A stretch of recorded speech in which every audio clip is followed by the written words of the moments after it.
Bismillahirrahmanirrahim, and welcome back to this next video. And this is the 19th video of the chapter 2 of Immunology, and this is the fourth and the last video in the process of the extravasation and the diapedesis.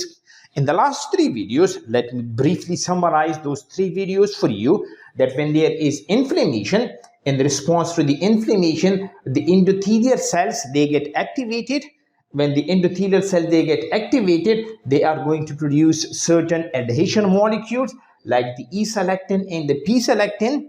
The immune cells, they are going to produce the glycoprotein, and there is an interaction between the glycoprotein of the immune cells and the E-selectin and the P-selectin of the activated endothelial cells. And when they interact with each other, the rolling adhesion that is achieved. That was the first step that we discussed. In the second video on the extravasation and the diapedesis, I've told you that the tight binding that is achieved because the rolling adhesion is not enough for the movement of the immune cells from blood vessels into the inflamed tissue. So the tight binding that is actually achieved by the interaction between the ICAM1, which is produced by the activated endothelial cells. They are going to interact with the integrins present on the immune cells. So when there is interaction between the ICAM1 and the integrins, the tight binding that is achieved. Then in the last video, I've told you about the diapedesis, and in the diapedesis, the activated endothelial cells, they are producing the VCAM1, the immune cells, they are producing the VLA4, for example, the neutrophils. So there is an interaction between the VCAM1 and the VLA4. Secondly, the immune cells as well as the activated endothelial cells, they are producing another class of the protein which are known as the PCAM. So when there is interaction between the VCAM1, the VLA4 and the PCAM of the endothelial cells and the PCAM of the immune cells, the process of the diapedesis that is achieved. Then I've told you that there is a basement membrane which provides the structural support to the blood vessels, and that is actually a hindrance for the movement of the immune cells from the blood vessels into the inflamed tissue. So what the immune cells do, they are going to produce a class of the protein which are known as the metalloproteinases, and these metalloproteinases, they are going to eat through the basement membrane, thereby allowing the movement of the immune cells from the blood vessels into the inflamed tissue. This is what we discussed in the last three videos. Now in this particular video, I want to focus on the last part on the extravasation or the diapedesis.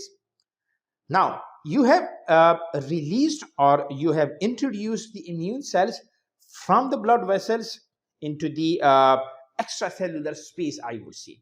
Now how these immune cells are going to move towards the inflamed tissue? Because say for example, this is the inflamed tissue. Here you have got the normal tissue. So if say for example your immune cell, they are going to release over here, how they are going to decide which direction to move, in this direction or in this direction. Of course we want the movement of the immune cells to move towards the inflamed area. So how that is going to get achieved? So this would be the focus of this particular video. Now this particular step in which the immune cells move towards the inflamed tissue, this is known as the migration, and this particular migration that is achieved by a process which is known as the chemotaxis. And the chemotaxis simply mean that some chemicals, they are attracting something towards it. This is simply the chemotaxis, that certain chemicals, say for example if they are produced over here and they are attracting these immune cell toward itself, this particular phenomena would be known as the chemotaxis. Now, how this chemotaxis that is achieved? When you talk about this chemotaxis, there is a specific class of the cytokines which are known as the chemokines, and these chemokines are actually responsible for the directional movement of the immune cells. Now, these chemokines, they are produced by the epithelial cells of the inflamed tissue. They are also produced by the macrophages, and they are also produced by the fibroblast cells. So all of these, the epithelial cells of the inflamed tissue, the macrophages and the fibroblast cells, they are going to produce these chemokine, thereby attracting the neutrophils to the site of the infection. Let me give you some of the examples of the chemokines. The important examples that include the CXCL1, the CXCL2, and then you have got the CXCL3. These are the important examples of the chemokine which are responsible for the chemotaxis.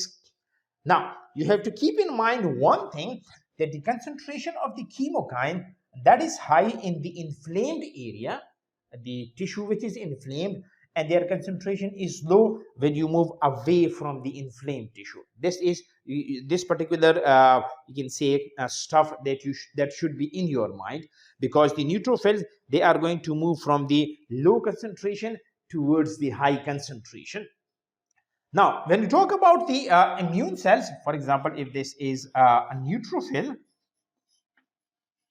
these neutrophil, they are going to produce specific receptors on its surface, and those particular receptors, they are known as the CXCR1 and the CXCR2. So these are the specific receptors for the chemokines that are present on the surface of the neutrophils. Now, if you have ever studied about the cell signaling pathway, initially what happens that these receptors present on the surface of any cells, they are in their inactive form unless they interact with the stimulus or they interact with the ligand. So the CXCR2 and the CXCR1, these are the receptors present on the neutrophils, but initially they are in their inactive form. For their activation, these receptors, they should interact with their ligand or they should interact with a stimulus. And in this particular case, the stimulus, these are the chemokines like the CXCL1, the CXCL2, and the CXCL3. So if this is the receptor on the neutrophil, the CXCR1, the chemokines, they are going to interact over here. And when they interact over here, this is actually going to lead to the activation of the receptors. So now we have activated the receptor. And of course, we are needing the activation of the receptor because there is inflammation and we need to get rid of the inflammation, and the neutrophils have to play their role. So when the receptor, they get activated, what they do is that it is going to lead to the activation of a particular pathway which is known as the PI3K pathway. So the chemokines, they are interacting with their receptors, the receptor gets activated, the receptor is going for the activation of the PI3K pathway. Of course, I'm not going into the detail of the PI3K pathway, how that is happening, but I'm going to show you the end result of the PI3K pathway in this particular video. So what the PI3K pathway do is, it is going for the cytoskeletal rearrangement in the neutrophils, and when there is cytoskeletal rearrangement, you can actually go for the cell motility. You can actually move the neutrophils towards the tissue of the inflammation. Now, how this is achieved? When there is cytoskeletal rearrangement, that actually leads to the production of the pseudopodia, or they are also known as the lamellopodia. And when there is the production of the lamellopodia or the pseudopodia, these neutrophils, they are actually going to move towards the inflamed tissue. You can see it like this. If this is a neutrophil, for example, this is the area of the inflammation. So what you do is that when there are cytoskeletal rearrangement, you can expect the structure of neutrophil like this. You can see these pseudopodia over here, and that is going to move towards the inflamed tissue. So as I've told you that there is high concentration of the chemokine in the inflamed tissue, and the chemokines, they are producing a directional movement. So the neutrophils, they are going to move from the low concentration of the chemokine to the high concentration of the chemokine. And when the neutrophil, they reach to the inflamed area, they are going to perform their immunological response. Now, one of the last thing that I want to focus on is the that this CXCR1 and the CXCR2, they are the G protein coupled receptors. So they are a specialized class of the receptors which are known as the G protein coupled receptors, and I have detailed videos on that, on the G protein coupled receptors, and if you are interested, you can see those particular videos. So this is the whole story. So now one of the important thing that students actually confuse is that, say for example, this is the whole blood vessel. So where the process of the extravasation and the diapedesis, that is going to take place. Of course, we are not, you can say, going for the extravasation and the diapedesis in the whole blood vessel. So if this is the whole blood vessels, this is the inflamed tissue, you can expect the process of the extravasation and the diapedesis over here. You're not going to perform the process of the extravasation and the diapedesis over here, because the tissue over here, that is a normal one, and you do not need the movement of the immune cells to the normal tissue in majority of the cases. And in this particular case, you want to move them to the inflamed tissue, or if there is certain kind of the infection in that particular tissue. So the process of the extravasation and the diapedesis, that would be dependent on the inflammation in the tissue or the infection in the tissue. So if you like the video, please subscribe to my channel, hit the notification bell, share it with your friends, and if you have any question, you can ask me in the comment section.